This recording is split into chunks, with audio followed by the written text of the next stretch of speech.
Ok, entonces inicio. Apocalipsis 14, 17 y 18 dice, otro ángel salió del templo que está en el cielo. Es importante entender que es el templo que está en el cielo. Eso quiere decir, obviamente, que hay un templo en el cielo y que hubo uno en la tierra y que quizá lo vuelva a ver, como quieren construirlo a finales de este año o a principios del próximo. Pero, como he dicho, un templo en la tierra es irrelevante en realidad después de Yahushua haber resucitado, puesto que el templo es su congregación. Una vez que Yahushua resucita, él se convierte en la piedra angular del nuevo templo, por eso él dijo, destruyan el templo y yo lo levanto en 3 días.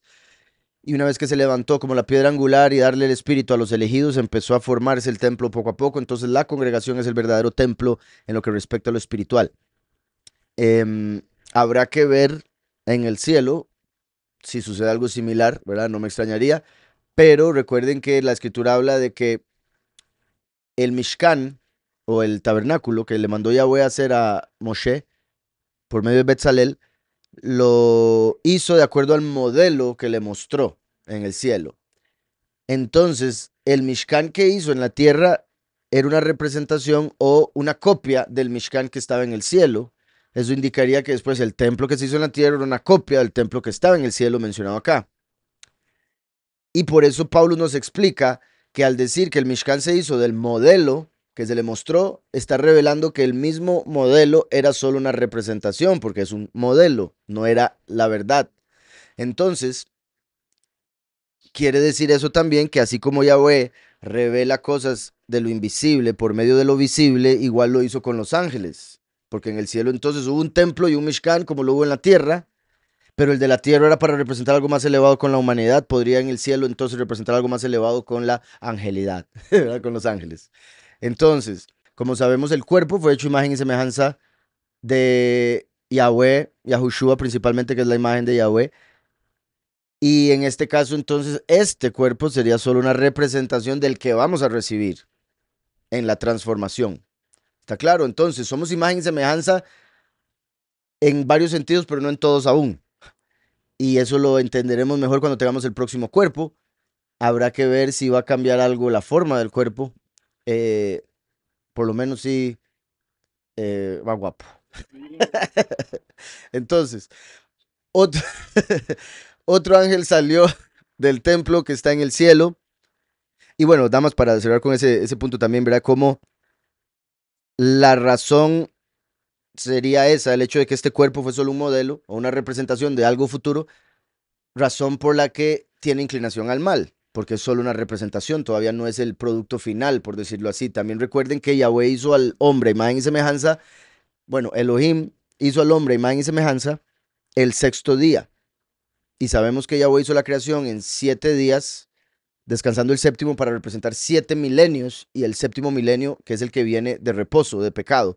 Entonces, si Yahweh Elohim hizo al hombre a imagen y semejanza en el sexto día, quiere decir que Yahweh Todopoderoso va a llevarnos a su imagen y semejanza verdadera al final de este milenio. Y por ende lo que ha habido hasta el momento ha sido una representación, así como los 6 días fueron una representación de los 6 milenios. Ahora bien, otro ángel salió del templo. Quiere decir que ya había salido uno y lo vimos en los versos anteriores, en el estudio anterior, cuando se fue a cosechar el trigo del templo que está en el cielo. Y eso muy importante para que cristiano promedio no se imagine, como lo más seguro lo hacen, que el ángel va a salir del templo aquí en la tierra, ¿verdad? Lo más seguro están esperando, así como están esperando los sonidos de trompeta, están esperando ver ángeles, están esperando ver el caballo blanco, rojo, negro y amarillo o pálido, depende cómo lo quiera traducir. Entonces, hay que tener claro, esto es algo que está sucediendo en el cielo y por ende nosotros en la tierra no lo vamos a ver a menos de que Yahweh, alguno en particular, le dé una visión muy poderosa ahí para que pueda experimentarlo, pero no va a ser algo general. Dice, llevando también una hoz aguda, ¿verdad? Para cosechar, la hoz que se usa para cosechar, llevando también una hoz aguda. Y salió del altar otro ángel. Entonces del templo sale uno y después sale otro para hablarle al anterior. Salió del altar otro ángel, otro malaj, que tenía poder sobre el fuego. Esto es particular porque recuerden que en el estudio anterior que leímos, Juan ve a uno que va a recoger el trigo y dice que es semejante al Hijo del Hombre sobre una nube. Como sabemos, Juan anduvo con Yahushua, por ende, al decir que es semejante, quiere decir no era exactamente el mismo con el que él anduvo, por ende indica que se refiere al último, o en su defecto al primero y al último hechos uno, por ende es parecido, pero no exactamente el mismo. Y entendemos entonces que es el último o ya una vez unido. Entonces, ahora que venimos a este otro caso en el que se va a cosechar también, este sería Eliyahu. ¿Y qué era lo que hacía Eliyahu cada vez que se enojaba? Hacía descender fuego del cielo. Creo que a veces ni enojado, hacía descender fuego del cielo. Entonces, Eliyahu está muy conectado con el fuego. Y vemos aquí que dice, salió del altar otro malaj que tenía poder sobre el fuego. Recuerden que el fuego también hace alusión a prueba. El oro es pasado por fuego para poder purificarse. Entonces, aquí en estos versos estamos viendo acerca de los muchos que tristemente van a tener que pasar por muerte, lo cual va a ser la última prueba o el último fuego por el cual está esta tierra por pasar, ¿verdad? Yahweh nos dice a los elegidos, a los 144,000 en Filadelfia, les dice que los va a guardar de la hora de la prueba que ha de venir sobre el mundo entero, pero no así a los muchos, porque los muchos no quisieron oír el llamado. Recuerden, muchos son los llamados, pero pocos los elegidos. Los dos testigos hacen el llamado, que lo escuchan todos, pero los del mundo les vale, lo rechazan, quieren matar más bien. Los muchos, por la confusión en la que están con el vino de fornicación de la gran ramera y demás cosas, no oyen a tiempo, rechazan igual y se vuelven parte del mundo en lo que respecta a su opinión acerca de los dos testigos, mientras que los pocos sí oyen el llamado y lo siguen y perseveran hasta el fin para ser salvos. Entonces, los salvos que perseveraron hasta el fin son el trigo que se mencionó en los versos anteriores. Ahora estamos entrando en los muchos que a pesar de ser llamados no fueron elegidos. ¿Ok? Entonces, por eso van a tener que estar durante la última prueba por la que ha de pasar este mundo, que es representado por el fuego. Y eso es tener que morir, en este caso, para después resucitar con un cuerpo nuevo, sin la inclinación al mal. Entonces dice, y salió del altar otro malaj que tenía poder sobre el fuego, y llamó a gran voz. Curioso porque la voz de Yahweh es gran voz. Al que llevaba la hoz aguda, diciendo, mete tu hoz aguda y vendimia los racimos de la tierra, porque sus uvas están maduras. Entonces los anteriores eran trigo, en este caso son uvas. Uvas, recuerden que de las uvas se hace el vino y de la caña. De las uvas se hace el vino. Ah, el guaro, exacto. Y la forma en que se hace el vino de las uvas es estripándolas. Exacto. La presión por la cual va a pasar principalmente los muchos de tener que pedir la muerte en vez de aceptar la marca.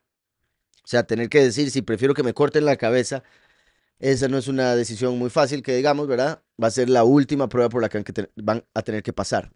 Entonces, es ese sufrimiento, esa presión por la que van a pasar durante la gran tribulación, el lagar de la ira que menciona Yahweh, que él viene a pisar el lagar de la ira.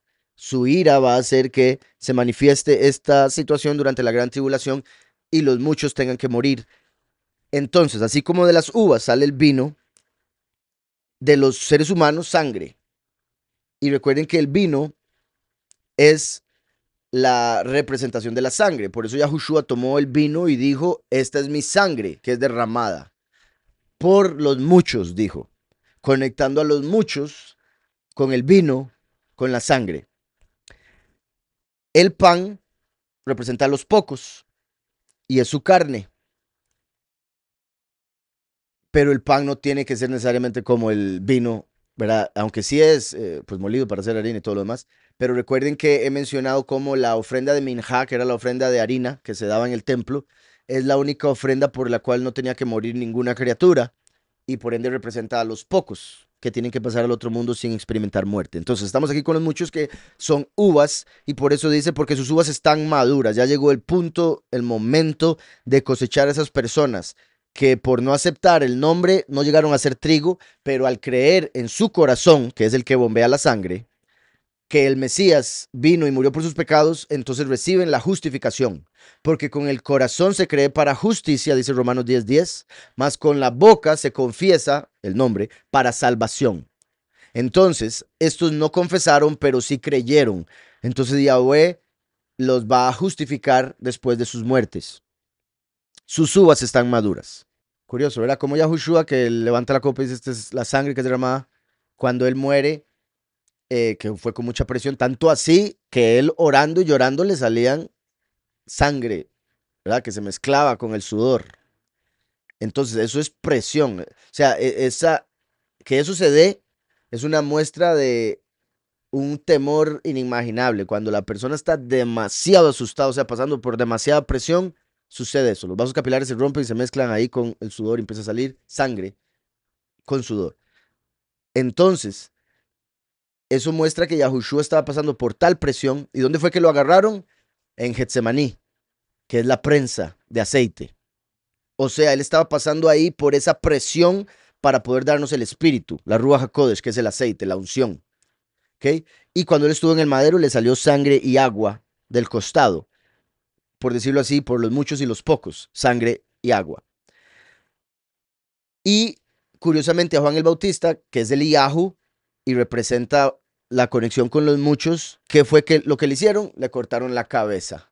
Entonces a Eliyahu le cortan la cabeza, siendo Juan el Bautista, mostrando que los muchos que están conectados con Eliyahu el testigo, les van a cortar la cabeza por no aceptar la marca. Y qué curioso que a Yahushua lo matan en una cruz, que es una taf. Los pocos, que son los últimos, y reciben el sello, o sea, la taf. ¿Está claro? ¿Y qué fue lo que hizo Juan mientras estaba en la cárcel? Dudó. No le echó culpa de nada, porque me imagino la situación muy difícil, pero dudó de que Yahushua fuera el Mesías. Mandó a preguntar, ¿es usted o vamos a esperar a otro? Después de toda la revelación que Yahweh le había dado directamente. ¿Pero por qué hizo esa pregunta y por qué dudó? Porque las cosas no se estaban dando de la forma que a él le gustaría, sino la forma que tenía que ser. ¿Sí me explico? A él le gustaría no estar en cárcel. Al estar en cárcel, cuestionó el plan de Yahweh. Y eso es lo que va a suceder con los muchos también. Ok.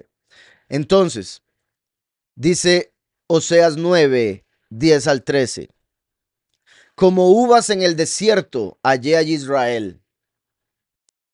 Vi a vuestros padres en sus primicias, como la fruta temprana de la higuera.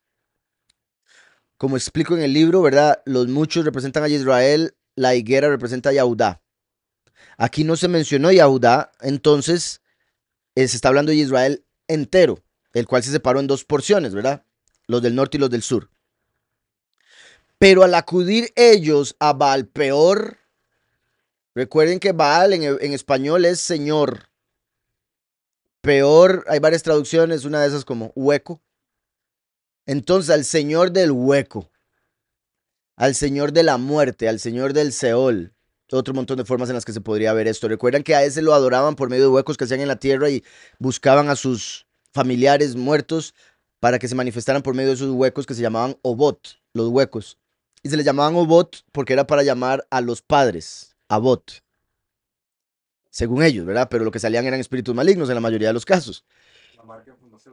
Más por ahí anda, sí, imagínate, sí. Sí, qué curioso. Entonces, pero al acudir ellos va al peor, o sea, al Señor, al peor, se apartaron para vergüenza. Entonces, recuerden que cuando el pueblo salió de Egipto, estuvo en un desierto por 40 años. ¿Qué representa eso? El haber estado en la esclavitud al mundo, al error, a la falsedad, y haber salido de eso, pero no haber llegado aún a la promesa, sino haberse quedado en un desierto. Hay dos formas de ver esto, bueno, un montón más, pero dos principales que he mencionado. Una es, Egipto es el mundo, el pecado en el que uno vivía. El desierto es el cristianismo. Cuando uno quiso salir del pecado, encontró el cristianismo y vio, esta es. Pero se dio cuenta que estaba en un desierto dando vueltas y todo era lo mismo y nunca llegaba al destino que pensaba llegar. Hasta que llega Yahushua a la vida de uno, como Yahushua cuando se convirtió en el sucesor de Moshe, y entonces pudo entrar a la tierra prometida, y eso es Mashiach. Eso es estar en el verdadero Mashiach, la verdadera promesa. ¿Ok? Pero hay otra forma de verlo también, que igualmente se conecta. Egipto vendría siendo los 4000 años antes de venir Mashiach. Recuerden que Yahushua vino y con él vino el favor y la verdad. Entonces, si la verdad vino con Yahushua, antes del Mesías todo el mundo vivía una mentira. Y eso me refiero, la forma en que entendían la Torah misma era mentira.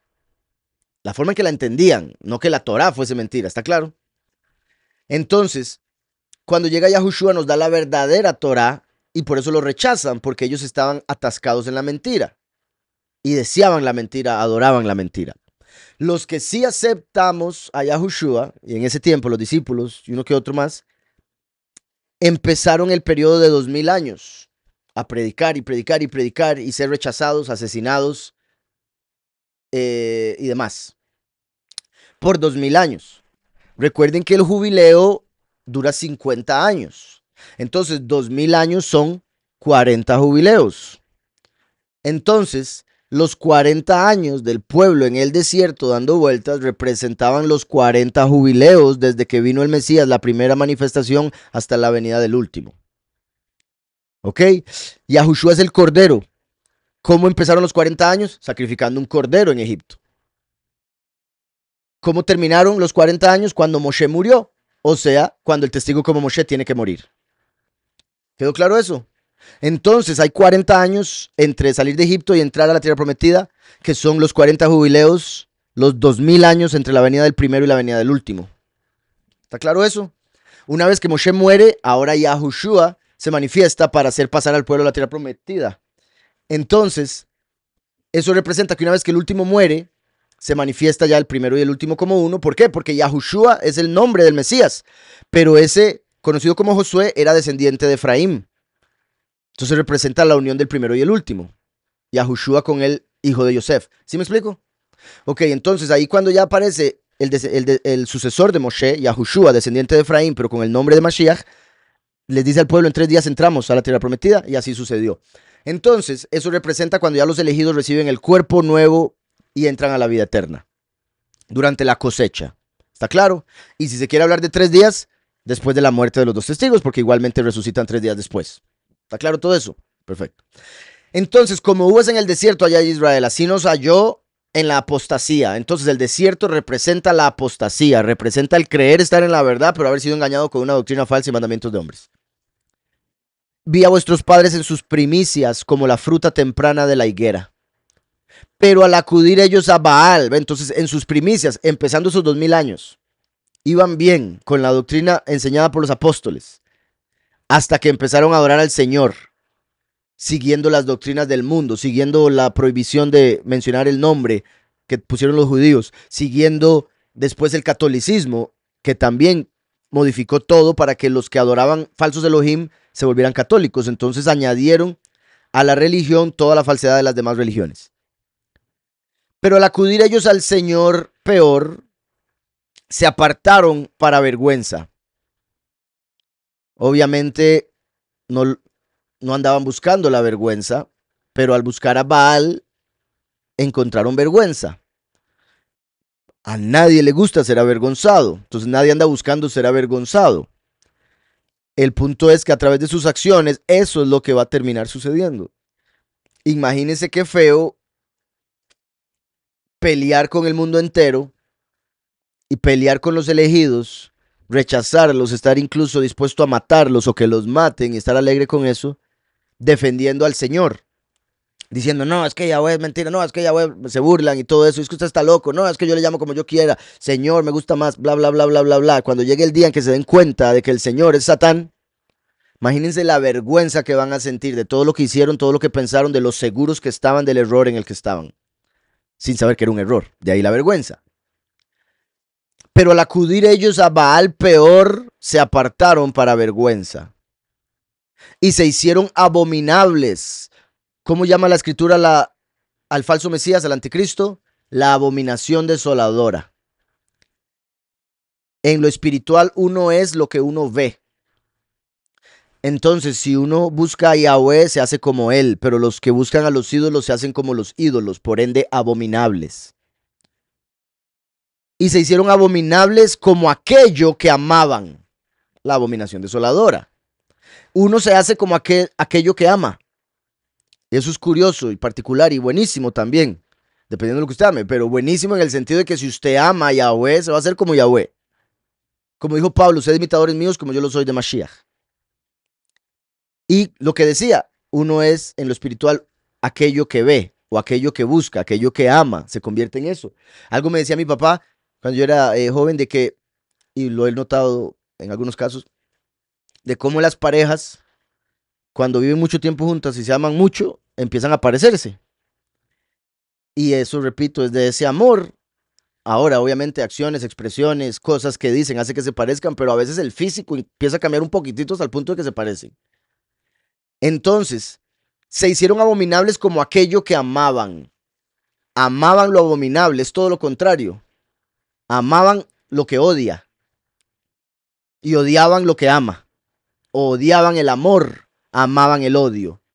Y se hicieron abominables como aquello que amaban. La estima de Efraín, que es de donde viene el último, pero también es un nombre que representa a los muchos, porque así como el último fue un hijo pródigo, es un hijo pródigo, los muchos estuvieron también en el error, como Efraín. Principalmente el error de Efraín, la idolatría. La estima de Efraín volará cual ave, de modo que no habrá nacimientos, ni embarazos, ni concepciones. Curioso. ¿Por qué la estima de Efraín? ¿Qué significa Efraín? Fructífero. Entonces, su estima es que se multiplicaba montones, pero se le va a ir la estima, o sea, va a dejar de multiplicarse. Aquello que lo exaltaba, que lo hacía Efraín, el que se multiplica, pasó a ser el que ya no se multiplicará. De modo que no habrá nacimientos, ni embarazos, ni concepciones. Y eso muestra cómo Yahweh, el que manda en ese aspecto, no es necesariamente, yo sé, muchas parejas dicen, o sea, hoy en día muchas parejas no quieren tener hijos, prefieren no tener hijos, y eso podría ser también parte de la manifestación de eso. Yahweh es el que hace que se conciba o no se conciba. Entonces una pareja puede tener relaciones por 2 años, 3 años, que si Yahweh no quiere, no quedan embarazados y punto. Y Yahweh sabrá por qué y para qué esa pareja tiene que pasar por eso. Pero hay muchas otras parejas que deciden no tener hijos y hacen todo para no tener hijos. Y por ende al final sucede lo mismo. Y sabemos que Yahweh pone el querer como el hacer. Entonces por su propio error y pecado prefieren no tener hijos y piensan que es lo mejor para sus vidas y no saben que en realidad no es así porque los hijos traen bendición. Pero la mayoría de la gente, y por lo que dice la sociedad, lo ven como que los hijos traen todo lo contrario. La estima de Efraín volará cual ave, de modo que no habrá nacimientos, ni embarazos, ni concepciones. También sería muy curioso si una vez que los elegidos reciben alas de águila y ascienden a los cielos, en la tierra ya no hay nacimientos, embarazos y concepciones. Podría ser, porque los niños son inocentes y ya no va a haber inocencia en la tierra. Y por otro lado, recuerden que se van a poner la marca. Y como dije, lo que pusieron estos años pasados de prototipo, el experimento que hicieron, hizo que un montón de gente quedara estéril. Entonces, quizás eso es parte de la marca. Sí, le da la vida eterna, pero ya no se puede multiplicar.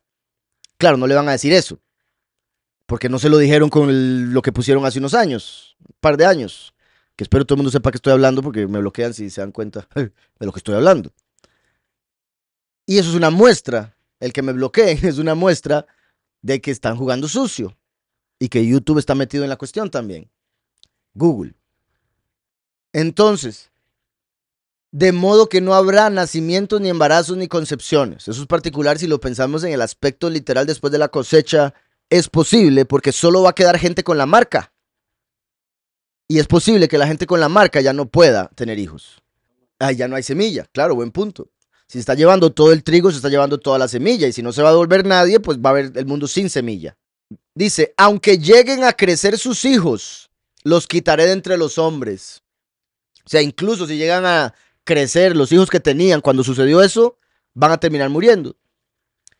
Hay de ellos también, cuando de ellos me aparte. Qué duro. Que Yahweh nos guarde. Vean cómo empieza con la cosecha de los pocos. Perdón, de los muchos. Empieza con la cosecha de los muchos, o sea, a partir de la parte que estamos viendo en Apocalipsis 14, 17 y adelante, en adelante. Empieza con la cosecha de los muchos. Menciona que fue por adorar al Señor. Menciona que se hicieron abominables, porque adoraron la abominación desoladora, a la que amaron. Menciona a Efraín, que representa a los muchos. Y después dice, aunque lleguen a crecer sus hijos, los quitaré entre los hombres. Hay de ellos también cuando de ellos me aparte. ¿Por qué? Porque el testigo como Moshe, que es la manifestación de Yahweh, cuando se va para el cielo, se aparta del mundo y es donde se da la gran tribulación. Y por ende hay de ellos, porque cuando Yahweh se aparte del mundo, le van a cortar la cabeza a todos los que no acepten la marca. ¿Está claro? Por eso es que una vez que se aparta, dice la escritura, bendito o feliz el que muere en el soberano. Cosa que nunca se ha dicho en la historia humana, a menos de que sea alguien que estaba agonizando demasiado duro, que digamos, pues feliz, qué felicidad que se murió, ¿verdad? Pero toda la historia siempre ha sido la felicidad vivir. Pero va a llegar un punto donde la felicidad la va a tener aquel que más bien se muera. Van a desear la muerte, exacto. Y esos santitos de llegar ahí, imagínate. Hay de ellos también cuando de ellos me aparte. Efraín, según veo, es semejante a Tiro.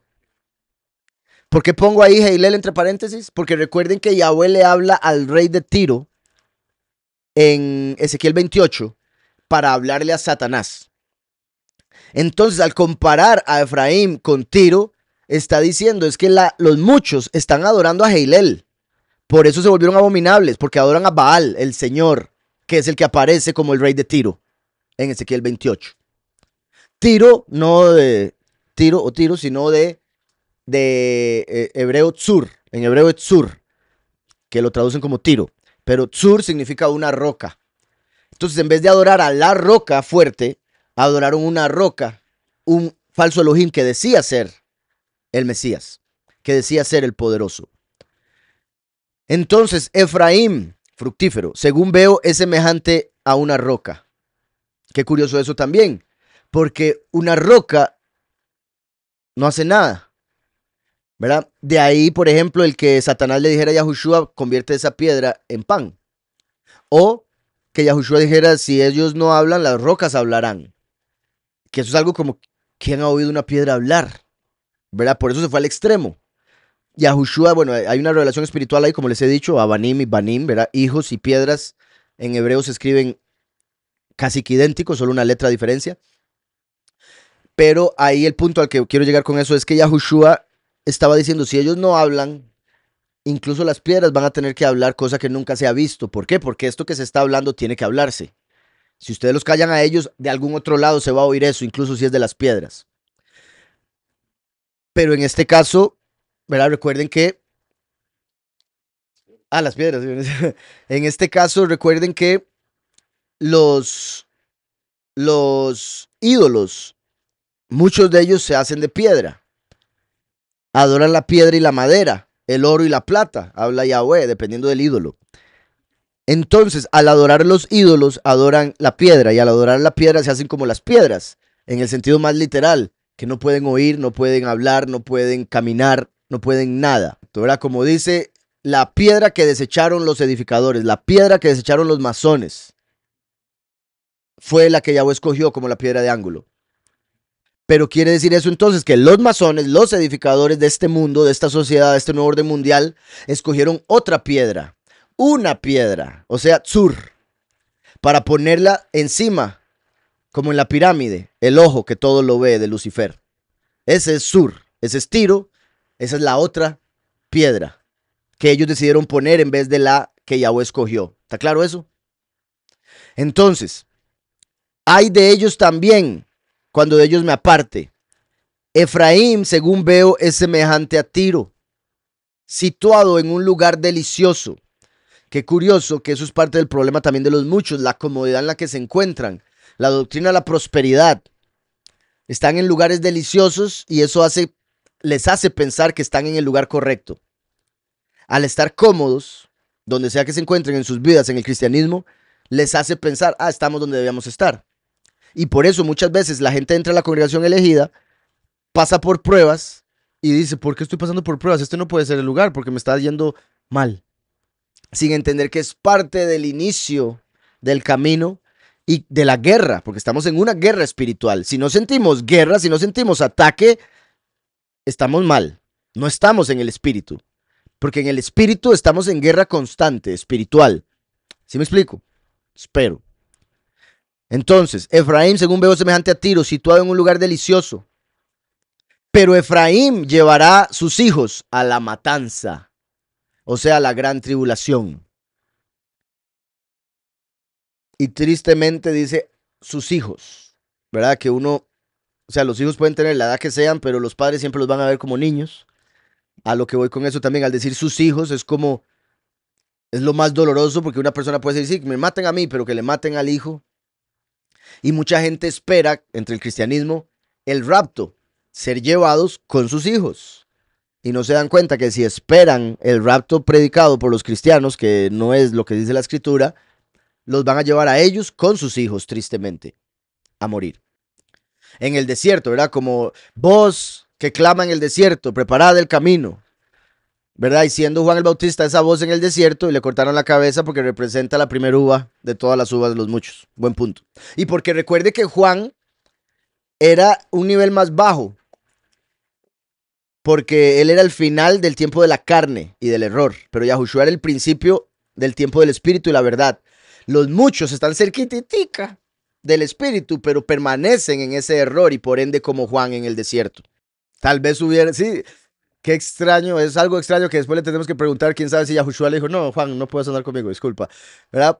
Pero como hemos dicho, ¿por qué de todos los discípulos de Juan solo 2 se fueron con Yahushua? Eso era para que todos se fueran con Yahushua, con el mismo Juan. Pero él sigue su doctrina, él sigue su prédica, él sigue su ministerio aparte. Es algo extraño, eso muestra que o no entendía o Yahushua le tuvo que decir, siga usted por allá. Entonces, obviamente para que se cumpliera de la forma que se cumplió todo y quedara el reflejo profético.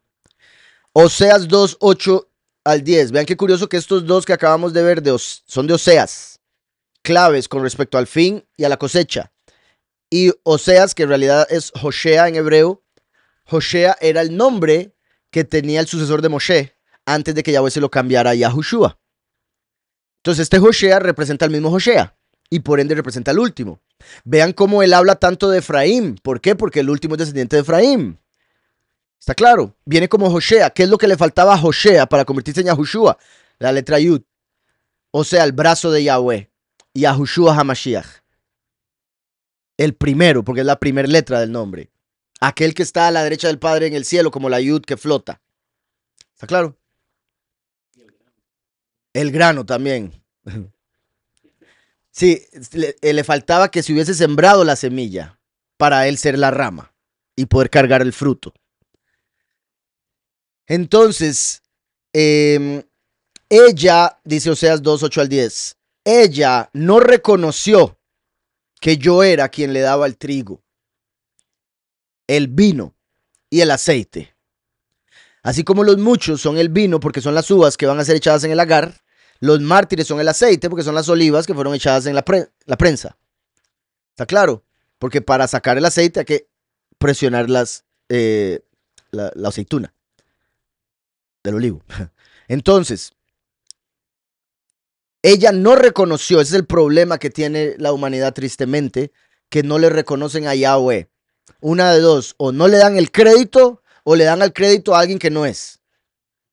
Y Yahweh así como, ok, pero ya cuando ve que viene la persona a dar todavía. Sí, donde se van para otro.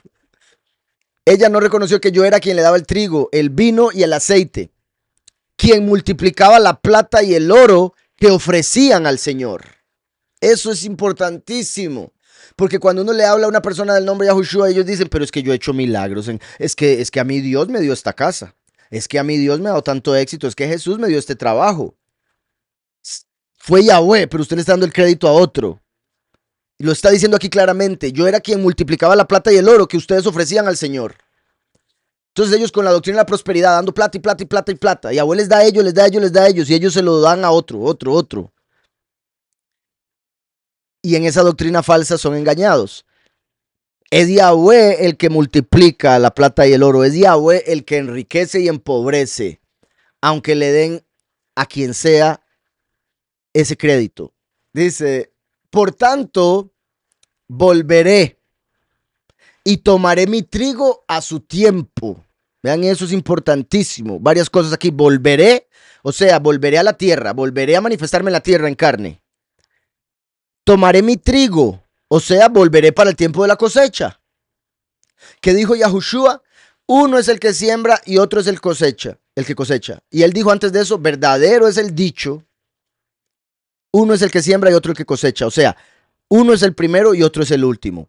El primero Yahushua, el último día fue manifestándose con otro nombre que después se manifestará o se revelará de manera clara para tomar el trigo, porque primero vino a sembrar, ahora viene a cosechar. Qué curioso, ¿quién lo está diciendo?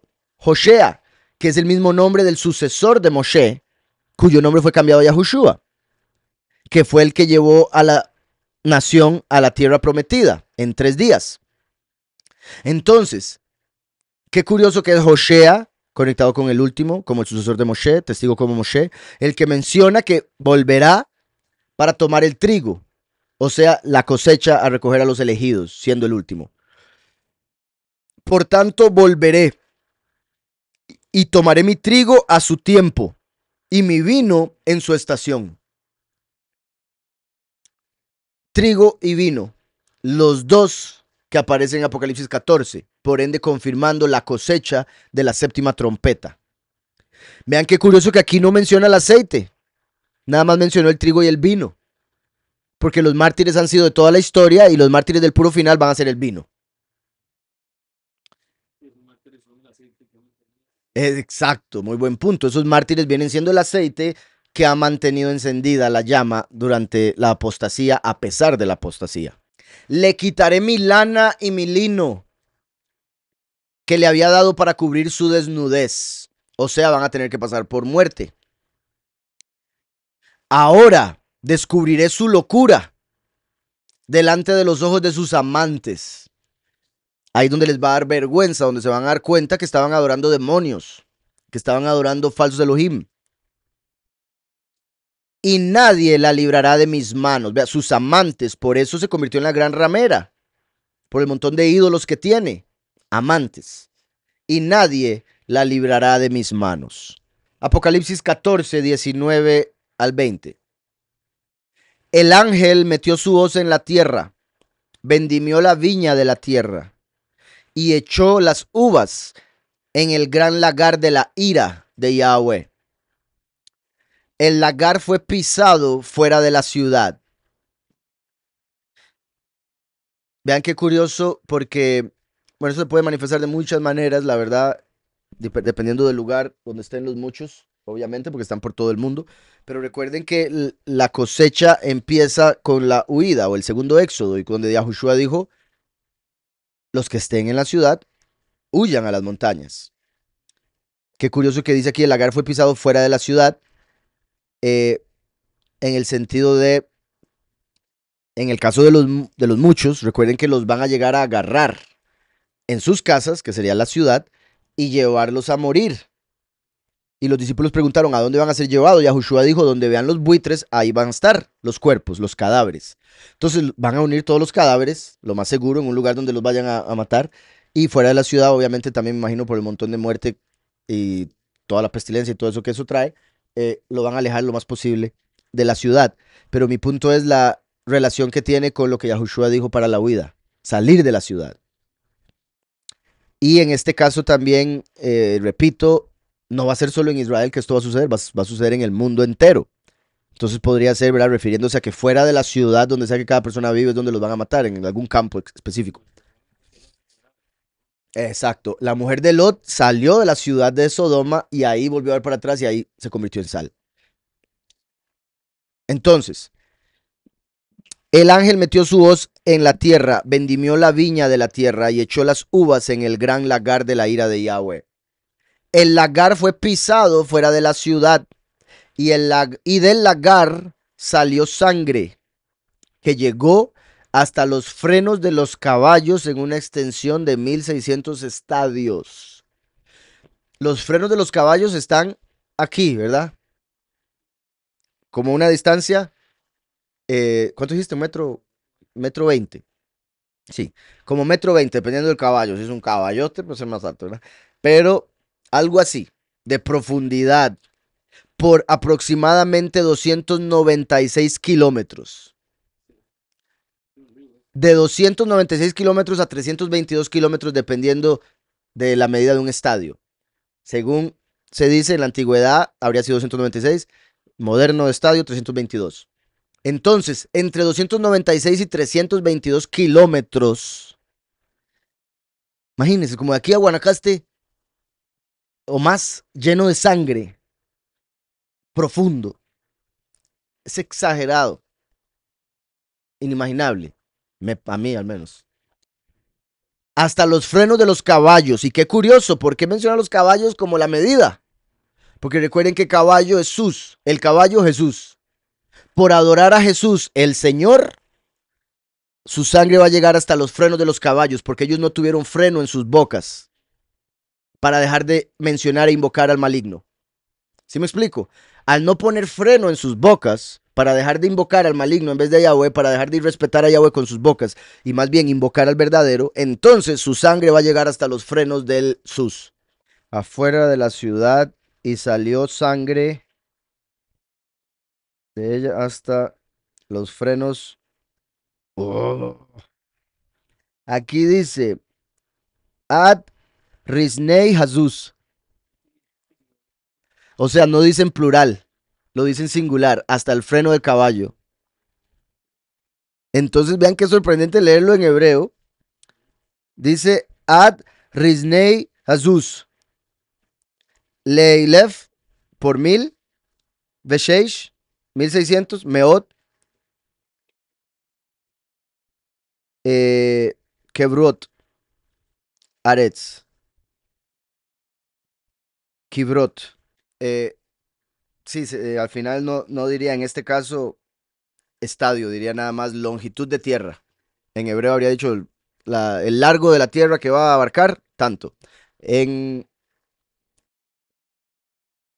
Pero qué curioso, sí, porque que decía 1600 estadios. Entonces, esto kibrot, a pesar de que lo traducen así, pero tiene que significar una medida específica, porque son 1600 kibrot. Entonces, 1600 longitudes específicas. Ajá, entonces era lo que medía en ese momento. Así similar a como dicen, digamos, en inglés dicen millas, yardas, pies, ¿verdad? Por alguna razón decidieron hacerlo diferente a todo el mundo, según ellos, ¿verdad? Nosotros metros, kilómetros, pero mi punto es en yardas, eh, o más bien, perdón, pies, uno relaciona el pie con el pie que uno tiene. Por ende, un poco diferente cada uno, pero ellos lo establecieron con 12 pulgadas. Entonces, el pie es 12 pulgadas. Uno dice pie y hoy en día uno puede decir, pero el pie no necesariamente es 12 pulgadas. A mí me 11 o 13 o 14, me explico.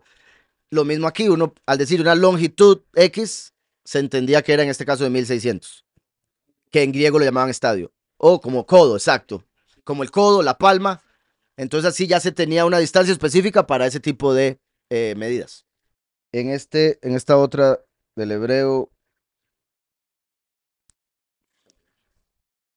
aquí dice meot kilometer, kilómetros. Qué curioso, o sea, lo pusieron como si fuera, o sea, el hebreo de hoy en día. Kilometer. Qué loco eso, como decía aquí Jesús. A ver, esa parte de lo de los caballos. Ahí lo más seguro va a decir Jasusim, por haber visto kilómetro. Vean cómo Cabor, no es la misma, pero Cabor sería como limpieza. Entonces, Kibrot se podría ver como limpiezas, por decirlo así, como que están siendo muertos para poder ser limpiados, que limpien sus ropas en la sangre del cordero. Entonces decía, hasta los frenos de Jesús en una extensión de 1600 Kibrot o kilómetros.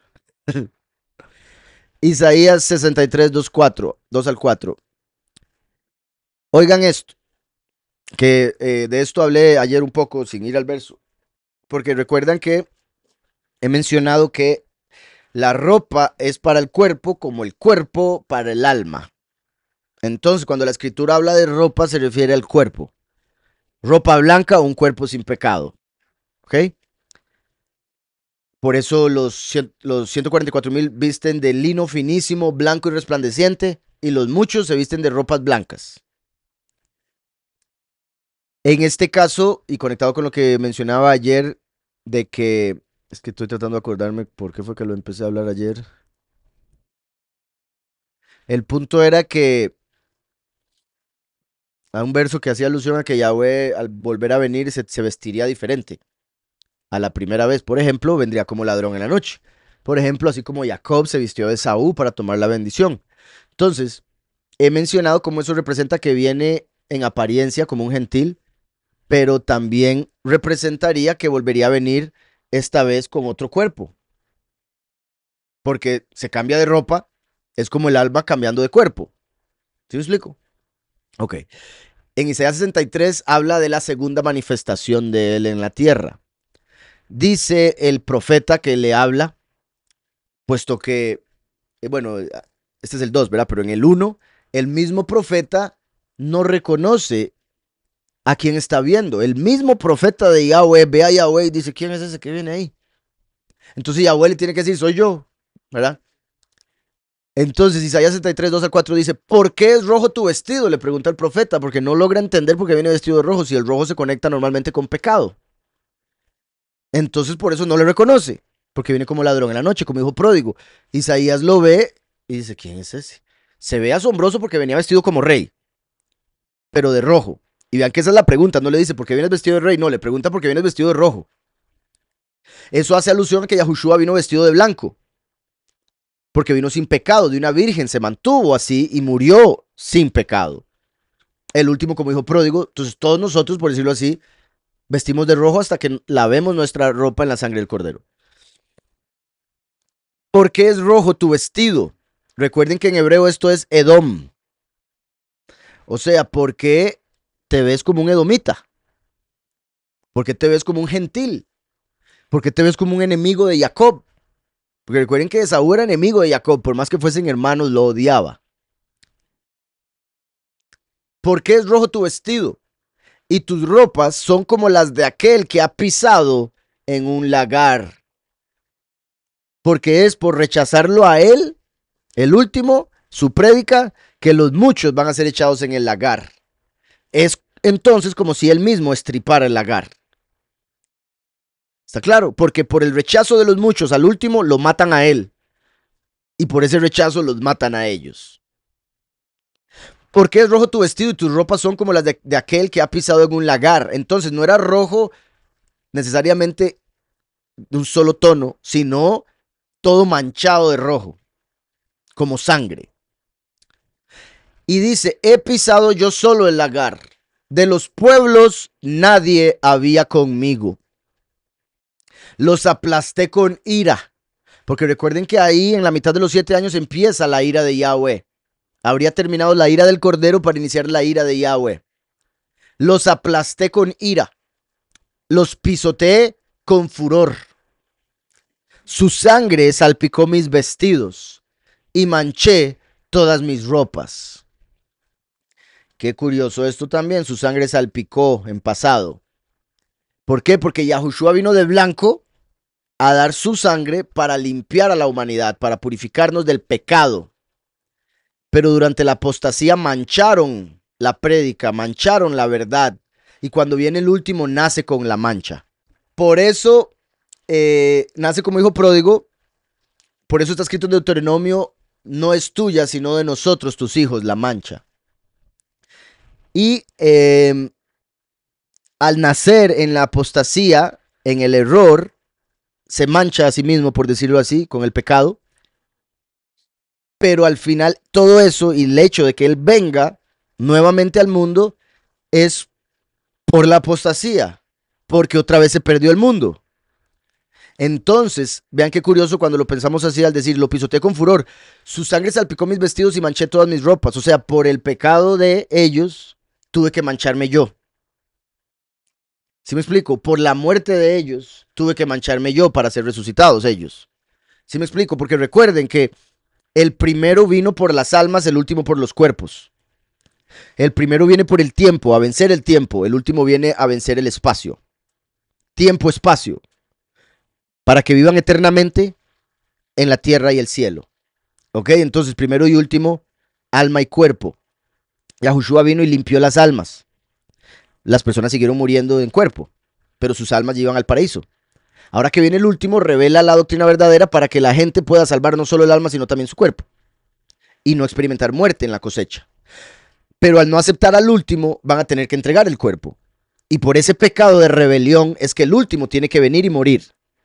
Entonces, por ese pecado de rebelión, esa mancha que tienen los muchos de sangre, llenan de sangre al último. Obviamente, ¿verdad? El último, en lo que respecta a su persona, como hijo pródigo, comete sus errores y demás, pero estoy hablando de que la razón por la que tuvo que venir al mundo, y específicamente de rojo, es porque habría una apostasía que manchó durante los últimos 2000 años, y cuando el último sale, manchado. Está hablando de personas representadas por uvas, puesto que de las uvas no sale sangre, sale jugo. Y de hecho, bueno, la misma escritura cuando habla bueno, nosotros le decimos jugo, cuando habla de lo que sale de la uva, lo llama la sangre de las uvas. Entonces, en sí, el jugo de la uva es su sangre. Salpicó mis vestidos y manché todas mis ropas. ¿Recuerdan cuando Yosef recibe de su padre una túnica de colores, manga larga, que lo identificaba como el favorito? Sea como sea, lo identificaba como el que iba a gobernar a los demás. Y eso a los hermanos no le gustaba. Tras de eso él llega contando un sueño de la cosecha y que todas las espigas de ellos se inclinan ante las espigas de él, que sería como los muchos inclinándose entre los pocos, y también el pueblo ante el último descendiente de Yosef, por eso él tuvo ese sueño. Curioso ver como estamos leyendo ahorita de Joshea y de la cosecha. Recuerden que Yosef significa él añadirá, pero también se puede traducir como él cosechará. Entonces Yosef está directamente conectado con la cosecha. Y lo que decía aquí Yeriyahu, de cómo Yosef recibe esa túnica de colores hermosa que lo exalta, pero cuando sus hermanos lo meten en la fosa, que representa la muerte del primero, agarran su túnica y la manchan con sangre de cabrito. Y le dicen al papá, es que nos encontramos esto y pensamos que es de Yosef, creo que lo mataron. Entonces, es decir, su sangre salpicó mis vestidos y manché todas mis ropas, ¿verdad? La ropa que Yahweh, como Jacob, le da al último, como Yosef, termina siendo manchada por los pecados del pueblo, porque fueron sus hermanos de las tribus los que lo odiaron, lo rechazaron, le quitaron la ropa, o sea, lo mataron y la mancharon. Así como después de matar a Yahushua empezaron a inventar los judíos que es un falso profeta, que está en el infierno en una olla hirviendo de excremento, que fue hijo de fornicación de Miriam con Pantera, y otro montón de inventos que hicieron después de Mashiach irse, o sea, tratando de manchar sus ropas. ¿Sí me explico? Entonces, ¿por qué Yosef tuvo que pasar por eso?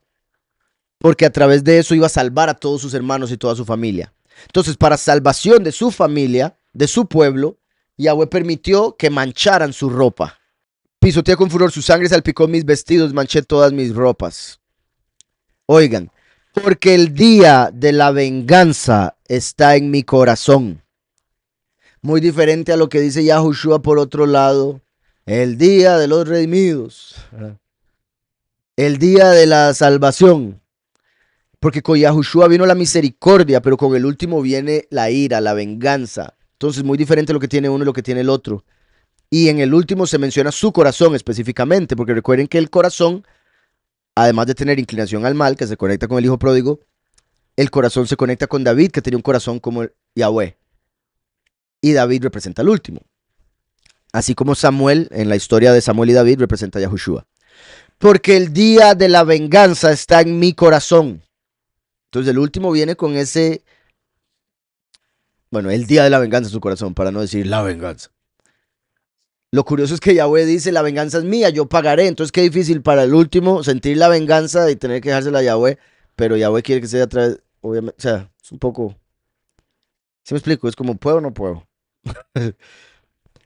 Porque el día de la venganza está en mi corazón. Obviamente, una vez que lo maten, se manifiesta la venganza. Él no tiene que matar a nadie. No obstante, por medio de la prédica, lo ven como si anduviera matando a todos. Por eso los odian y los matan, porque atormentaron al mundo entero, dice Apocalipsis 11. Porque el día de la venganza está en mi corazón. El año de mis redimidos ha llegado.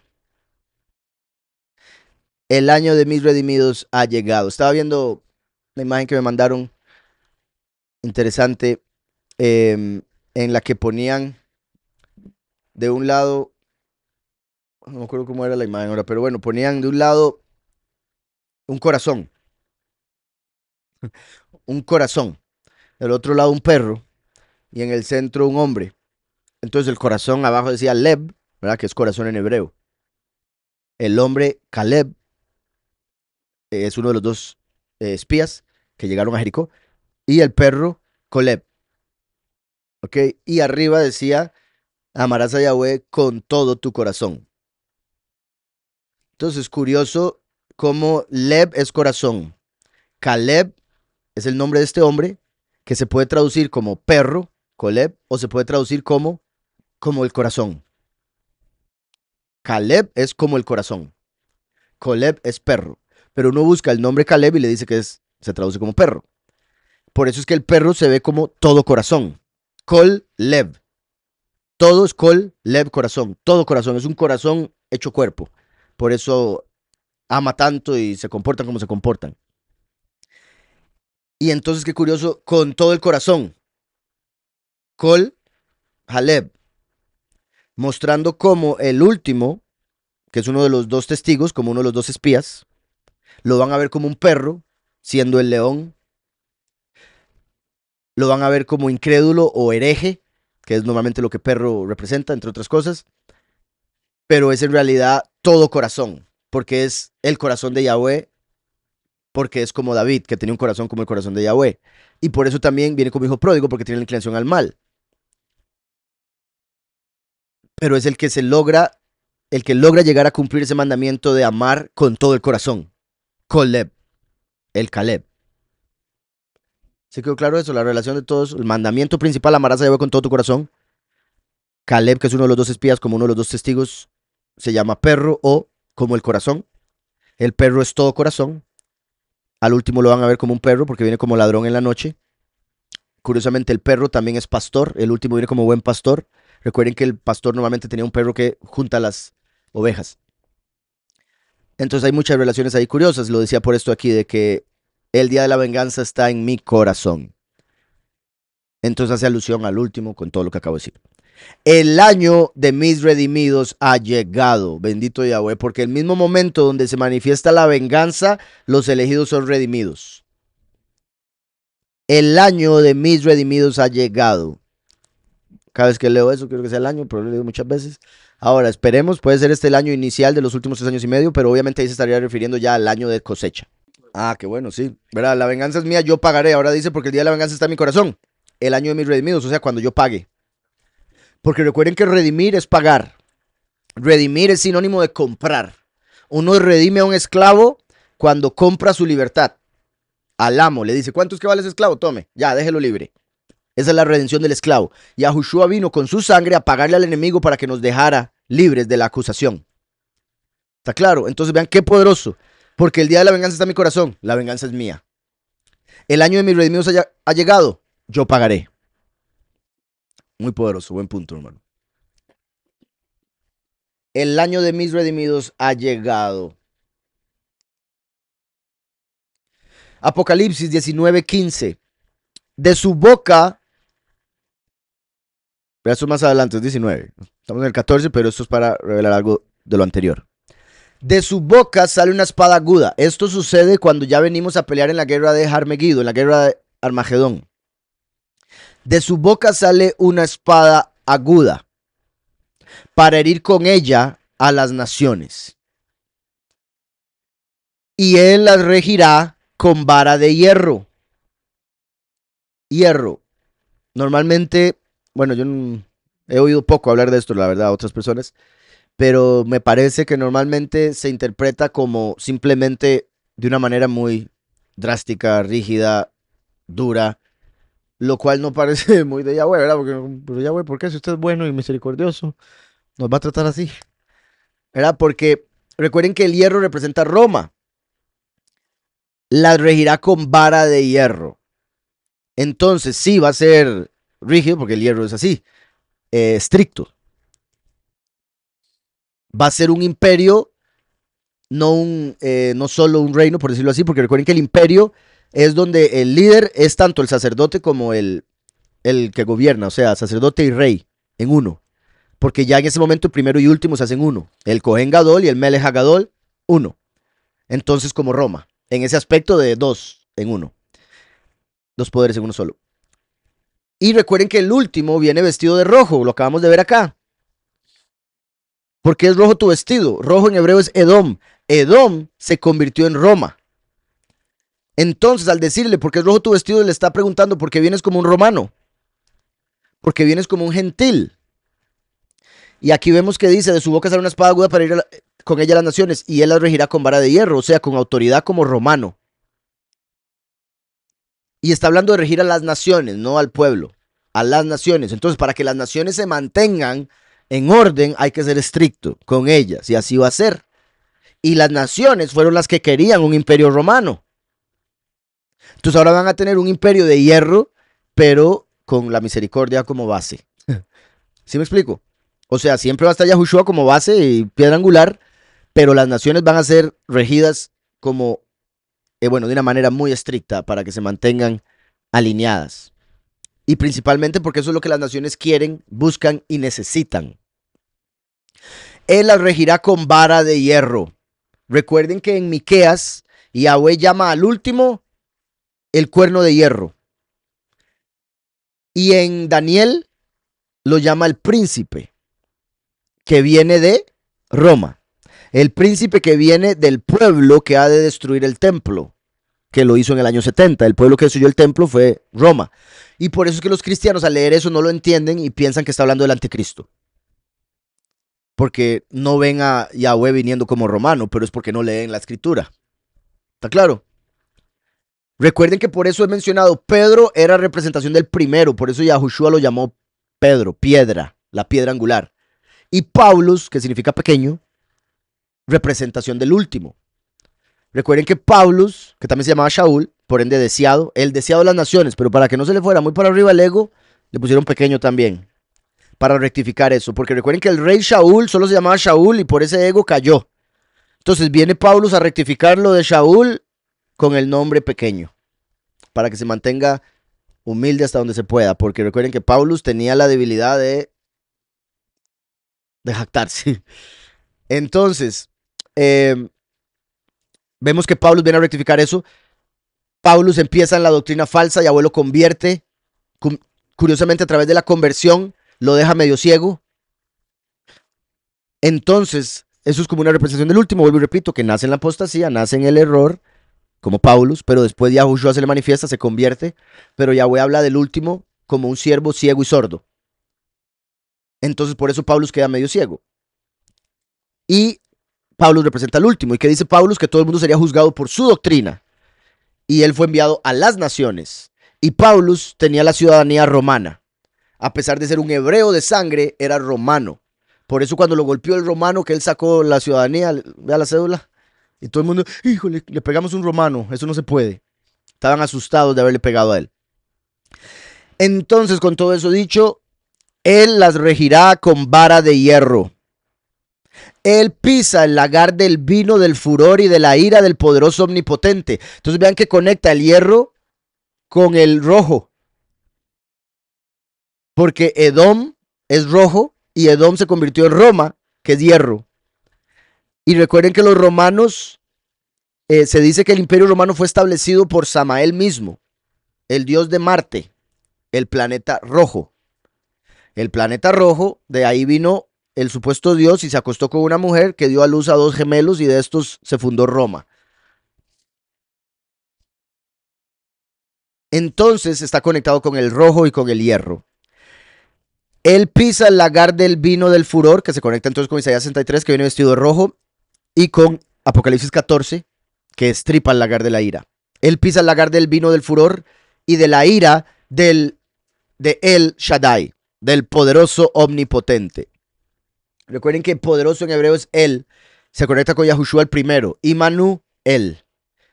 Y Shaddai se conecta con el último. Porque Yeshdai, que se conecta con Shaddai, significa hay suficiente. O sea, cuando Yahweh ya tuvo suficiente de la historia humana, se manifiesta como el último. El Shaddai representa primero y último. Que aquí ya serán uno, como había mencionado. Deuteronomio 16:13.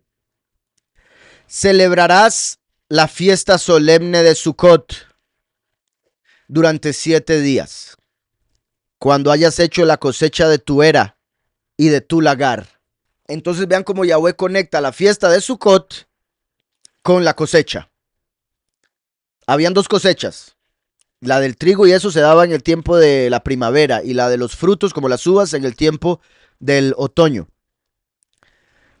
Pero aquí Yahweh está mencionando Sukkot y refiriéndose a el trigo y las uvas. ¿Por qué? Porque va a ser después de la fiesta de Sukkot en Shemini Atzeret que se va a dar la cosecha de los pocos e iniciar la de los muchos. Trigo y vino. Entonces, Deuteronomio 16:13, celebrarás la fiesta solemne de Sukkot durante 7 días, que por cierto este año la vamos a celebrar en Colombia, pues si quieren llegar. Cuando hayas hecho la cosecha de tu era y de tu lagar, o sea, los pocos y los muchos. Aquí la forma que lo está poniendo, o sea, es como en ese tiempo donde cosechas, vas a celebrar Sukkot. Jueces 6:11 al 14. Dice, entonces vino el malaj de Yahweh. Cuando lo pongo en mayúsculas porque lo más seguro es Micael. Entonces vino, bueno, la mayoría de las veces lo pongo en mayúsculas de realidad como para mostrar que es un malaj, pero bueno, en este caso lo más seguro era Micael. Entonces vino el malaj de Yahweh y se sentó debajo de la encina. No se sentó encina, se sentó debajo de la encina. En hebreo, Haile, encina, la encina. Haile, lo cual también se puede traducir como el poderoso. Entonces se sentó debajo del poderoso. No sé si eso sirve para algo, pero digamos.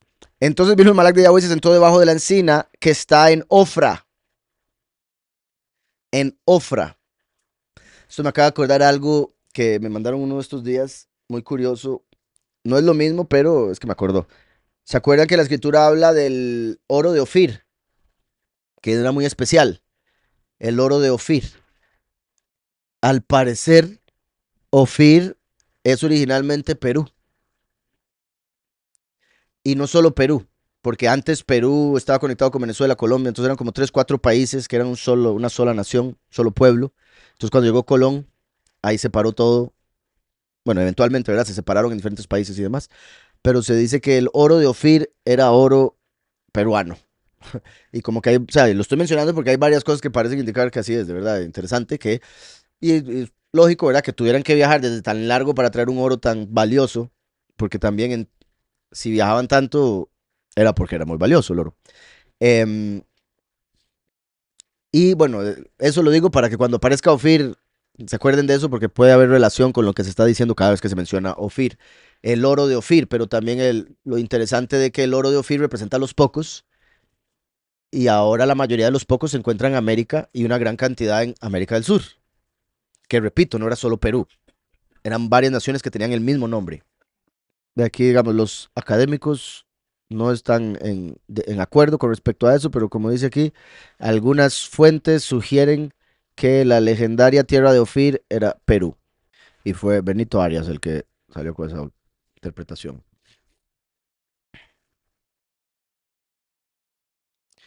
Vean que otro, la española, que sería una isla entre Cuba y Puerto Rico, también pensaban que era Ofir. Entonces vean qué curioso, varios tienen la opinión de que Ofir estaba de este lado. Entonces jueces 6, 11 al 14. Entonces vino el malach de Yahweh y se sentó debajo de la encina que está en Ofra, la cual era de Joash. Joash significa dado por Yahweh, pero también se puede traducir como Él es fuego. Yoesh, Él es fuego. ¿Está claro? Entonces representa el fuego consumidor. Recuerden que Yahushua es el agua de vida, el último fuego consumidor, por eso misericordia y juicio. Pero también Joash dado por Yahweh. Obviamente todo lo bueno viene de Yahweh. Curiosamente, el último es el bueno.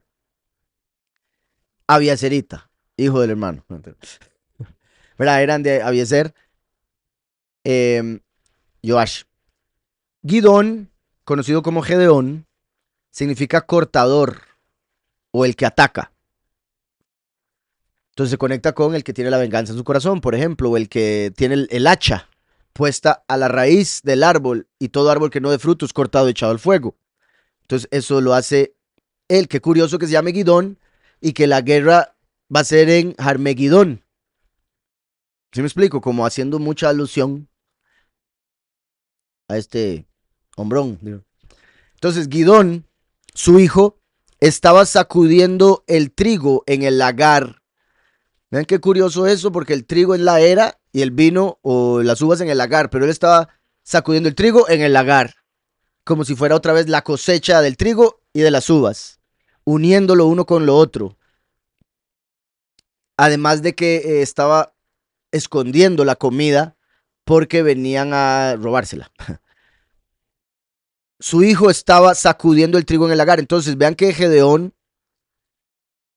estaba en el lagar, así como el último es el que pisa el lagar. Todo esto conectándolo con la cosecha. Ajá, buen punto también. Recuerden que cuando Yahweh recoge el trigo, lo esconde en un lugar preparado para que esté ahí siendo sustentado por 1260 días. Vean como aquí dice, su hijo estaba sacudiendo el trigo en el lagar para esconderlo de los midianitas, que eran el ejército que venía a atacar, que por ende representaría el gobierno de la bestia. Y significa pleiteros, los que les gusta pelear, los que les gusta la trifulca. Entonces, vean qué curioso que así como los elegidos, que son el trigo cosechado, son escondidos en un lugar preparado, Gedeón cosecha el trigo y lo esconde en el lagar para esconderlo de los midianitas. Cuando se le apareció el malach de Yahweh y le dijo, esto me gusta tanto, Yahweh está contigo, hombre esforzado y valiente. Vean qué curioso esto, porque recuerden lo que le dijo a Josué Yahweh. ¿Ves que te digo que te esfuerces y seas valiente? Esfuérzate y sé valiente.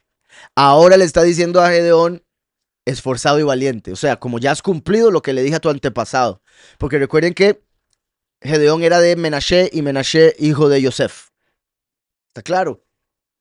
Bueno, en este caso dije de Yosef, pero Yahushua Josué era descendiente de Efraín. Eran familia, pero no era directo descendiente. Pero como sea, Gedeón representa al último, entonces representa al descendiente. Yahweh está contigo. También eso, qué curioso, Yahweh está contigo. ¿Por qué? Porque la única forma de que Yahweh esté con uno es por medio de Yahushua HaMashiach, que es Immanuel, el poderoso con nosotros. Entonces es como decir, has aceptado a Mashiach. Por ende, representa al último, porque ya el primero habría tenido que venir para estar con nosotros. Has aceptado al primero y te has convertido por medio del primero en un hombre esforzado y valiente. Lo que Yahweh le había dicho a Yahushua, conocido como Josué. Gidón le respondió, soberano mío. Vean qué atrevido el hombre. Soberano mío, si Yahweh está con nosotros, ¿por qué nos ha sobrevenido todo esto? También vean qué hermoso. El ángel le dice, Yahweh está contigo. Y él dice, si está con nosotros. No, no, yo no dije con ustedes, está con usted. ¿Sí me explico? Pero vean cómo él incluye a todos, lo cual lo muestra como un líder. Lo muestra como el líder que Israel necesitaba. Porque cuando le hablan de él, él habla de todos.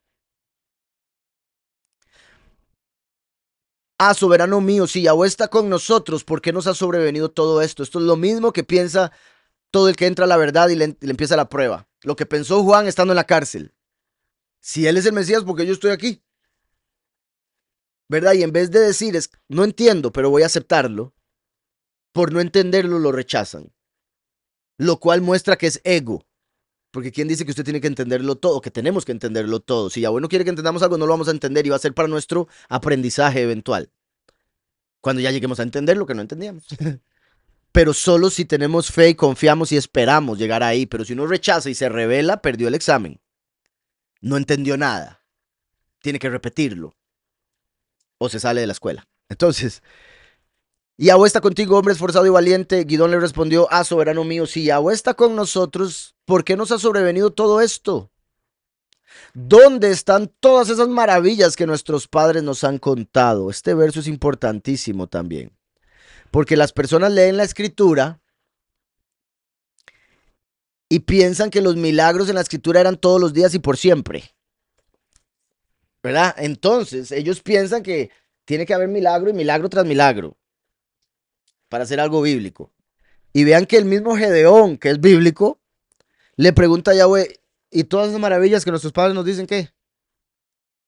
¿Son mentira o qué? ¿Para cuándo? O sea, Gedeón vivía en un tiempo similar al de hoy en día, donde no se veían maravillas sobrenaturales por montones, al menos, porque obviamente Yahweh hace todavía milagros y todo lo demás, pero de una manera escondida y de vez en cuando, muy de vez en cuando. Mientras que a nosotros, por ejemplo, se nos contaba del Éxodo, milagro tras milagro, tras milagro, tras milagro. Claro, le cuentan también, o uno lee de las murmuraciones en medio de los milagros. Por algo eran esas murmuraciones, porque había tiempo entre milagro y milagro y ese tiempo era suficiente para que empezaran a revelarse. Para decir, de ahí, ese milagro ya se me está olvidando. ¿Sí me explico? Entonces imagínense ya una época donde no había milagros del todo, solo historias acerca de los milagros, similar a hoy en día. Eso hace que Gedeón, que vean que Yahweh está con él, Yahweh lo ama, lo ve como esforzado y valiente. La mayoría de la gente que se cree muy santa no se atrevería nunca a hablarle a Yahweh de la manera que lo hizo Gedeón, porque pensarían que es falta de respeto. Pensaría, ay no, como yo. Pero Gedeón tenía tanta intimidad con Yahweh que tiene la confianza de hablarle de esta manera y Yahweh no se enoja porque tiene la confianza, son amigos. ¿Sí me explico?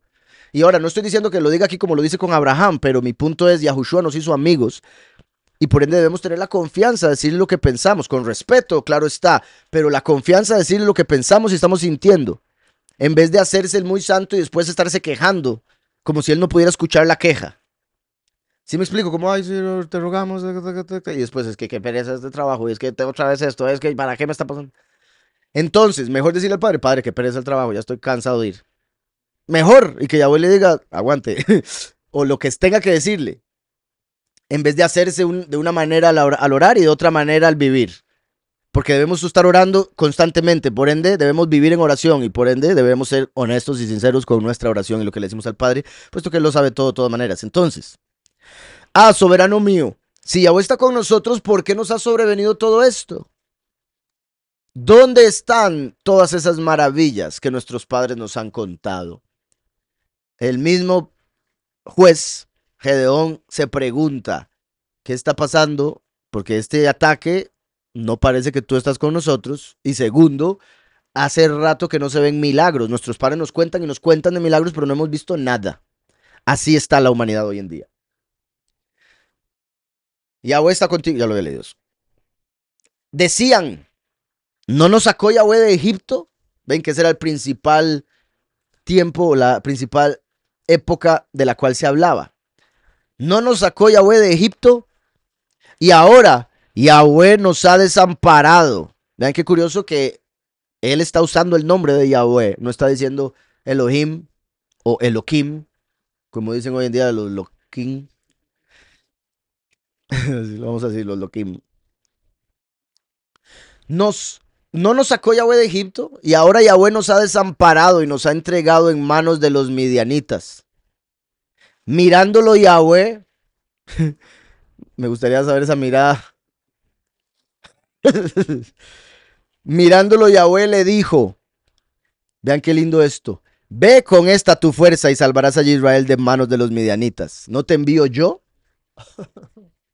Y ahí Gedeón sigue como, un momentico, espera, ¿cómo fue? Entonces, vean qué poderoso. Primero le dice, hombre esforzado y valiente. Él, por esa valentía, se atreve a cuestionar a Yahweh. Pero ¿por qué usted me dice esto si parece que es lo contrario? Yo no he visto nada que me diga que eso que me dices es cierto. Entonces, esa valentía que muestra y esa fuerza para atreverse a hablarle a Yahweh así, es donde el ángel le dice, ah, con eso mismo que usted está utilizando para hablarme así, vaya y pelee con los medianitas. Ya tiene la capacidad. Pero imagínese para él, un solo hombre que le digan, ya, vaya, los midianitas eran un ejército innumerable. Venían con elefantes y todos los tanques en ese tiempo eran los elefantes. Entonces venían con un ejército innumerable. Y Gedeón era de las familias más pobres de Israel. Una persona. Y Yahweh le dice, vaya y pelee contra todos. Ahí se le bajó todo, de fijo. Qué curioso, recuerden que muy buen punto, recuerden que los midianitas se mencionan con los ismaelim como uno solo, porque se hicieron familia. Recuerden que en el Éxodo, perdón, recuerden que antes del Éxodo, cuando el pueblo, los hermanos, venden a Yosef, lo venden a los ismaelim y después esto los venden a los midianim. Entonces, Yosef cae en manos de los midianim y estos lo venden a Egipto. Y Yosef tiene a Efraín y Menashe, de Menashe viene Gedeón, y ahora Gedeón dice, es que nos dejaste caer en manos de los midianitas. Y Yahweh le dice, vaya usted mismo y ven, tome venganza de ellos, como si fuera también venganza por su antepasado. Y al decirlo de Egipto, otra vez hace alusión al Éxodo. Por ende, eso se refiere al segundo Éxodo, cuando viene el último como Gedeón, para pelear contra el ejército de la bestia, como los midianitas. Y por eso es Micael el que viene a darle la misión, porque él es Micael mismo, el último, me refiero. Que también se podría ver como Yahushua fortaleciendo al último para que cumple la misión. No nos sacó Yahweh de Egipto y ahora Yahweh nos ha desamparado y nos ha entregado en manos de los midianitas. Mirándolo Yahweh, vean qué curioso que era el malach de Yahweh, pero dice mirándolo Yahweh, porque Yahweh lo vio a través del malach. Obviamente está en todo lado, pero el punto es que el malach representa a Yahweh completamente, porque el enviado, el mensajero, representa a aquel que lo envió completamente. Por eso Yahushua dijo, si me has visto a mí, has visto al Padre. Ahora dice aquí, no te envío yo. Entonces Gedeón está yendo como un malaj. Está yendo como representación de Yahweh, por ende como Yahweh mismo. Mostrando que es el malaj de Yahweh el último, y por eso dice Daniel 12:1, en aquel tiempo se levantará Micael, el príncipe que está de parte de los hijos de tu pueblo. Y en Apocalipsis 22:16, Yahushua dice, yo os envío a mi mensajero, el cual dará testimonio de estas cosas en las congregaciones, o sea, testigo. Mirándolo, Yahweh le dijo, ve con esta tu fuerza y salvarás a Israel de manos de los midianim. ¿No te envío yo? Como, exacto, ¿verdad? Esa es la historia de cuando él les dijo, ok, lleven su antorcha y sus vasijas de agua, sus cántaros, y escondan el fuego en el cántaro. Y cuando suene la trompeta, quiebren los cántaros para que se vean todas las llamas de fuego en un momento. El cántaro, como el envase o la vasija, es el cuerpo. Cuando se dé la transformación de los 144,000, inmediatamente un abrir y cerrar de ojos en la séptima trompeta, se va a dejar ver la luz que está dentro de nosotros. Ya no vamos a ser de barro, vamos a ser de luz. Bendito Yahweh. Jueces 7:25. Capturaron a dos príncipes de los midianitas, Oreb y Zeeb. Oreb significa cuervo, Zeeb significa lobo. El cuervo representa a Samael, ¿recuerdan? Cuando Noah envió un cuervo, este volvió, después envió una paloma, y volvió, después envió otra paloma. En el principio reinó la muerte, eso representa el cuervo. El cuervo sobre las aguas, el espíritu de Elohim moviendo sobre las aguas en el inicio. ¿Ok? Entonces, Oreb representa a Samael, es un ave como el ángel, pero por diferentes características del cuervo representa lo negativo. Zeeb, lobo, representa a Lucifer, que se hace pasar por ángel de luz, como lobo vestido de oveja. Entonces, en el final de la historia se va a capturar a Samael y Heilel para echarlos en el fuego. Así como se va a capturar a la bestia y el falso profeta, que representan a estos dos, y son echados vivos en el lago de fuego. Entonces dice, dos príncipes de los midianitas, Oreb y Zeeb, mataron a Oreb en la peña de Oreb. Qué curioso. Oreb representa a Samael, por ende la muerte. ¿Y quién mató a la muerte? Yahushua, que es la peña. La piedra angular, Yahushua, la peña, fue el que le quitó la autoridad a Oreb, la muerte. Mataron a Oreb en la peña de Oreb y a Zeeb lo mataron en el lagar de Zeeb. O sea, el último que viene a pisar el lagar es el que le quita la autoridad a Heilel, Lucifer. Por eso cuando asciende en Apocalipsis 12 es que saca a Lucifer del cielo para que caiga a la tierra. ¿Está claro? Y Zeeb lo mataron en el lagar de Zeeb. Después que persiguieron a los Midianim, trajeron las cabezas de Oreb y de Zeeb a Gidón, que estaba al otro lado del Jardín, o sea, del otro lado de la muerte, después de la transformación, porque recuerden que el Jordán representa el morir, como Benjamín. El final de los tiempos también, ¿verdad? Que Benjamín, hijo de Días, es como el lobo que arrebata la presa al amanecer. El último como lobo también, pero destruyendo al lobo de este mundo. Y lo del lobo se conecta con perro, porque recuerden que el perro y el lobo son familia. Entonces se conecta con Caleb, lo que mencionaba ahora. Jeremías 25, 30 al 31. Tú pues profetizarás contra ellos todas estas palabras. Les dirás, Yahweh ruge desde lo alto. Recuerden que en el primer sello es el león el que anuncia la salida del jinete del caballo blanco. Yahweh ruge desde lo alto y desde su morada apartada da su voz. El león anuncia al último con gran voz y el último es la voz de Yahweh. Por eso las ovejas escuchan la voz del buen pastor y le reconocen. Yahushua es la palabra, el último la voz. Desde su morada apartada da su voz, que sería el último. Ruge fuertemente contra su redil. Eso es importantísimo. Vean que está en negrita y subrayado y ahora seleccionado. Contra su redil. La gente, principalmente en el cristianismo, bueno, en el judaísmo también están esperando que vengan, ay, vengan mis chiquitos, vengan para acá para irnos al reino. Viene en contra de su redil. Oveja, usted deje de irse. Contra su redil, viene contra su pueblo, viene como un enemigo, por eso viene de rojo, por eso lo ven como ladrón, por eso lo ven como Satán. Porque recuerden que Satanás anda como león rugiente, y aquí dice, Yahweh ruge. Entonces, al ver al último, lo van a ver como Satán, porque no juzgan con justo juicio, sino por apariencias. Entonces lo oyen enojado o lo oyen yendo en contra de la religión que todos siguen, lo ven como hereje, malo, impío, etc. Yahweh ruge desde lo alto y desde su morada apartada da su voz, ruge fuertemente contra su redil, que es la congregación. Ajá, sí, buen punto también, sí. Pero en este caso, ¿verdad? Está en contra por el hecho de que se desvió del camino, entonces tiene que estar en contra de ella. Canción de lagareros canta. Entonces lo relaciona con la música como a David.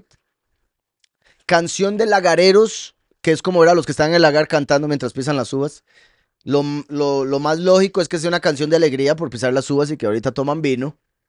Pero esto se conecta con el hecho de que está estripando con ira. Entonces una canción como de guerra espiritual. Como lo menciona en otras partes donde dice que va a pelear con instrumentos musicales, no con armas de guerra. Como lo hacía David en parte. Antes de ir a pelear con armas de guerra, peleaba con música. Canción de lagareros canta contra todos los moradores de la tierra. O sea, la música va en contra de lo que la gente cree, sigue y espera. Entonces no va a ser música de esa que la gente espera para adorar. Porque es una música que va en contra. O sea, es música que les choca. Música que les molesta. ¿Está claro?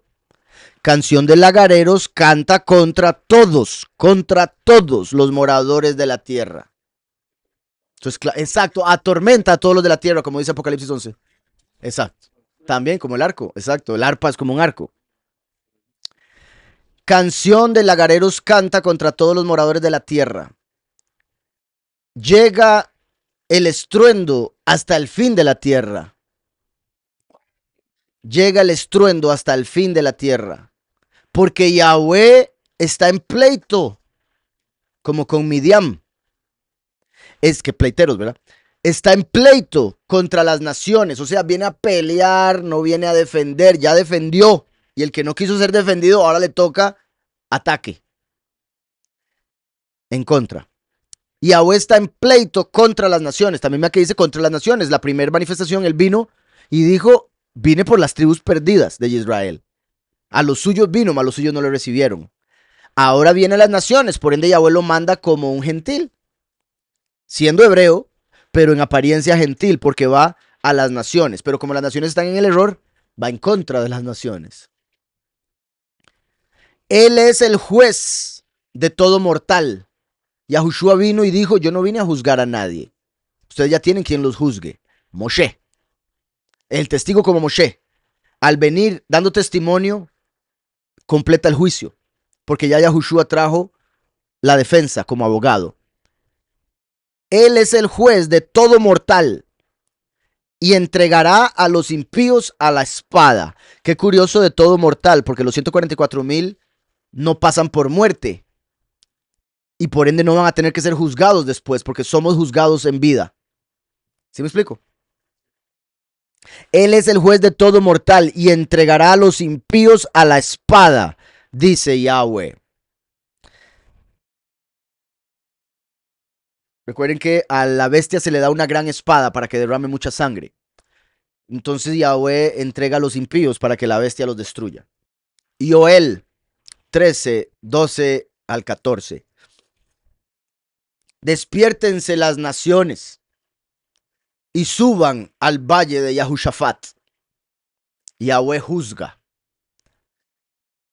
Porque allí me sentaré para juzgar a todas las naciones de alrededor.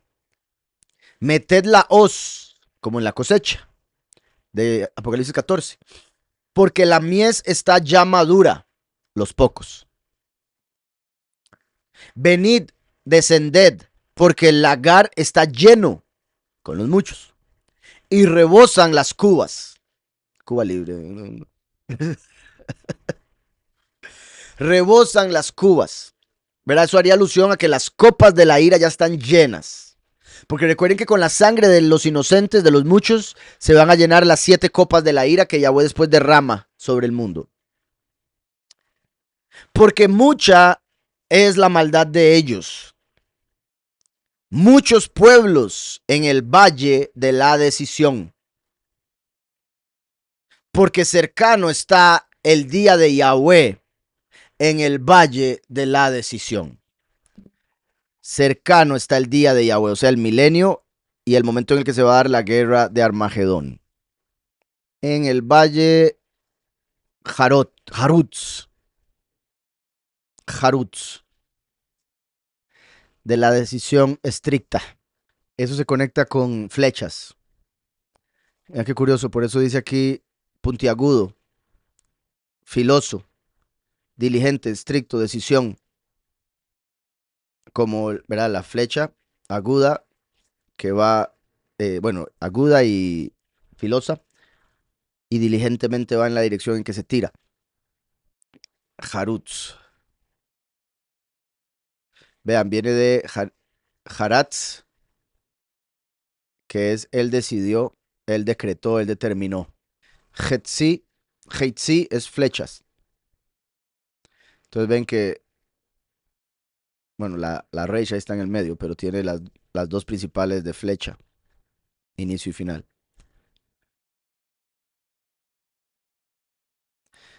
Entonces, porque cercano está el día de Yahweh en el valle de Jarutz. Lamentaciones 1, 15 y 16. El soberano pisoteó en medio de mí a todos mis hombres fuertes. Llamó a gente contra mí para destruir a mis jóvenes. Pisoteó el soberano como en un lagar a la virgen hija de Yahudá. En Apocalipsis 14 dice que el dragón, al no poder destruir a la virgen, que es representada por Yahudá, se fue tras la descendencia de ella. Todos los que cumplen los mandamientos y tienen el testimonio de Yahushua HaMashiach, o sea, los muchos. ¿Está claro? Y sí, la llama virgen, porque recuerden que también hay vírgenes insensatas. Vírgenes prudentes y vírgenes insensatas. Yahudá habría sido la prudente y su hija la insensata. Los muchos. Por eso estoy llorando. Por eso de mis ojos fluyen lágrimas. Porque de mí se ha alejado el que consuela. Menahem. Recuerden que Yahushua dijo que él se iría y enviaría a Menahem. Y en lo espiritual se refiere a la Ruach HaKodesh. Pero recuerden que Yahushua es la Ruach HaKodesh en carne. Cuando él fue inmerso bajo la ruaj y entró en él, como una paloma. Recuerden que habían dos sacrificios que se daban, que eran los que podían dar los más humildes, los más pobres, que eran de una paloma y una tórtola. Paloma y tórtola, primero y último. Entonces la paloma descendió sobre Mashiach. El último representa la tórtola, que curiosamente en el judaísmo la conectan con Yosef, el descendiente de Yosef, Kol Hator, la voz de la tórtola. Siempre recomiendo ese libro, Kol Hator, por si lo quieren leer. Y yo cito varias partes del libro en mi libro. Entonces, la tórtola viene siendo la ruaj del final, el espíritu de profecía, que se manifiesta en el último como la voz. Por eso se le llama la voz de la tórtola en el libro de Cantares. Claro. Entonces, eso es Menahem, el espíritu que ha estado en la tierra por los últimos 2000 años, desde Shavuot, Pentecostés, hasta el tiempo en el que se vuelve hombre o carne, el último. Y ese sería Menahem. Recuerden que Menahem tiene en el medio Noaj. Menahem era otro nombre de Noaj o Noé, porque él trajo consuelo a la tierra por medio del diluvio. Entonces, otro nombre de Noaj es Menahem. Noaj está dentro del nombre Menahem. Y Yahushua dijo que les enviaría Menahem. Y también dijo, la venida del Hijo del Hombre será como los días de Noaj, porque él es Menahem.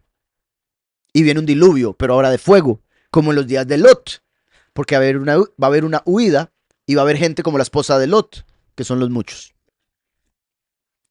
Porque de mí se ha alejado Menahem. Y recuerden lo que leímos en los versos anteriores que decía, me aparté de ellos. O sea, se alejó Menahem cuando resucita y asciende. Y recuerden lo que dice la escritura del hijo de perdición, que el hijo de perdición no se puede manifestar sino hasta que sea quitado de en medio aquel que lo detiene. O sea, hasta que maten al último, que es Menahem, hasta que Menahem se aparte, va a poder manifestarse la abominación desoladora. De mí se ha alejado el que consuela y da reposo a mi alma. Mis hijos han sido destruidos porque el enemigo prevaleció. Qué duro.